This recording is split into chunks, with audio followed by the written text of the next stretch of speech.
جی مجھے اگرچہ کوئی سوال بھی پوری طرح سمجھ نہیں آیا، لیکن صالح ظافر صاحب نے جو کچھ کہا ہے وہ جتنا میں سمجھ پایا ہوں وہ یہی ہے کہ کیا کوئی پیش رفت ہوئی ہے۔ دیکھیں، جب مذاکرات ہو رہے ہوتے ہیں، میرے بہت ہی عزیز دوست ہیں، بڑے کونا مشق صحافی ہیں اور بڑا نشیب و فراز دیکھا ہوا ہے انہوں نے، یہ جانتے ہیں کہ جب مذاکرات ہو رہے ہوتے ہیں تو ان مذاکرات کا جاری رہنا ہی بہت بڑی پیش رفت ہوتی ہے۔ اگر وہ مذاکرات نہیں ٹوٹتے اور کسی نہ کسی کچی پکی ڈور کے ساتھ آگے چلتے رہتے ہیں تو اس سے اچھے نتائج کی توقع رکھنی چاہیے۔ آج میں سمجھتا ہوں کہ ان کی طرف سے جو گفتگو کی گئی ہے اس کے اندر کوئی ایسی چیز نہیں تھی جس میں بہت زیادہ تلخی پائی جاتی ہو یا کرخت لہجہ ہو۔ انہوں نے بہت سی چیزوں کو اپریشیٹ کیا اور یہ بھی کہا کہ جی ہمیں جمہوریت کے استحکام کے لیے، معیشت کے استحکام کے لیے مل جل کے اپنا کردار ادا کرنا ہے۔ تو میں سمجھتا ہوں کہ صرف اسپرٹ کا ہونا کم از کم فی الوقت ایک مثبت پیش رفت ہے۔ ملک کے دیگر مسائل بھی ہیں، نوجوان طبقہ ملک سے باہر جا رہا ہے، آپ نے ابھی یونان کے اشتہار سے بھی دیکھا، کیا ہم صرف سیاست کریں گے یا نوجوانوں کے لیے کچھ کریں گے؟ میں نہیں سمجھتا ہوں کہ اس سوال کا تعلق ہمارے آج کے مذاکرات سے ہے۔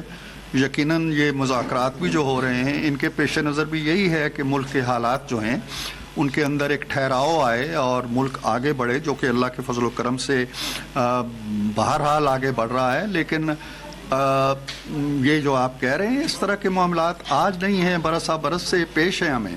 جب تک ہماری معیشت مستحکم نہیں ہوگی، جب تک نوجوانوں کے لیے مواقع نہیں نکلیں گے اور جب تک نوجوانوں کے لیے ایک سمت کا تعین نہیں کر دیا جائے گا تو یہ ایشوز رہیں گے۔ 6 جنوری کو 190 بلین پاؤنڈ کا جو فیصلہ تھا پچھلے لاسٹ ایئر بھی نہیں ہو سکا، 6 جنوری کی تاریخ ہے، جو کہ آپ بھی اور آپ کی جو نون لیگ کی قانونی ٹیم ہے وہ بھی کہہ چکی ہے، بڑے سٹرونگ ایویڈنس ہیں، وفاقی وزراء بھی کہہ رہے ہیں کہ عمران خان کو سزا ہو جائے گی اور 14 سال کے ٹویٹ آ رہے ہیں۔ تو اگر سزا ہو جاتی ہے منڈے کو تو مذاکرات سمجھ تو کچھ بیک فٹ پہ تو نہیں چلے جائے گا یہ سب؟ دیکھیں، ہم پہلی جو ہماری میٹنگ تھی اس میں ہم نے چند چیزیں طے کی تھی آپس میں۔ ایک یہ کہ جو باہر کے عوامل ہیں، باہر کے معاملات ہیں، باہر کی تبدیلیاں ہیں، چاہے وہ مقدمات ہیں، چاہے ان کے فیصلے ہیں، چاہے وہ سزائیں ہیں، چاہے وہ بریت ہے، چاہے وہ کسی کا بیان ہے، چاہے وہ کسی کا ٹاک شو ہے، ہم ان چیزوں کو اہمیت نہیں دیں گے۔ ہم اس کمرے کے اندر جو ایک فضا ہم نے بنائی ہے اس کو جاری رکھیں گے۔ تو میں سمجھتا ہوں کہ جو بھی نتیجہ آئے گا 6 جنوری کو، کم از کم ہماری طرف سے اس نتیجے کی بنیاد پہ مذاکرات جو ہیں ان کے تسلسل میں کوئی رکاوٹ نہیں آئے گی۔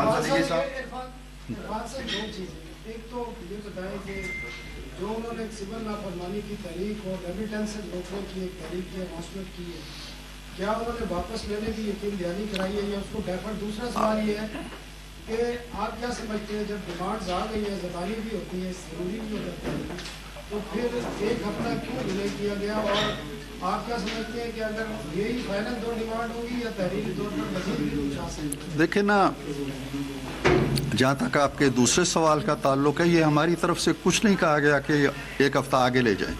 یہ ان کی ڈیمانڈ ہے جنہوں نے مطالبات لے کے آنے ہیں۔ ہو سکتا ہے کہ وہ ان مطالبات میں مزید تراش خراش کرنا چاہتے ہوں، نئے سرے سے کوئی ترجیحات بنانا چاہتے ہوں۔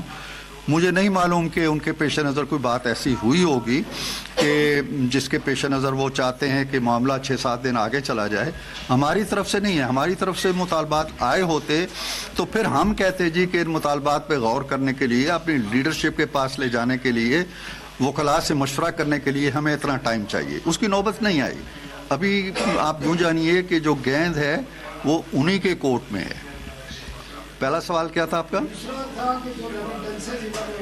ہاں، وہ اس سلسلے میں نہ ہم نے کوئی ضمانت چاہیے ہے ان سے، نہ ہم نے کوئی گلہ کیا ہے ان سے، نہ ہم نے ان سے کہا ہے جی کہ آپ یہ کال واپس لیں۔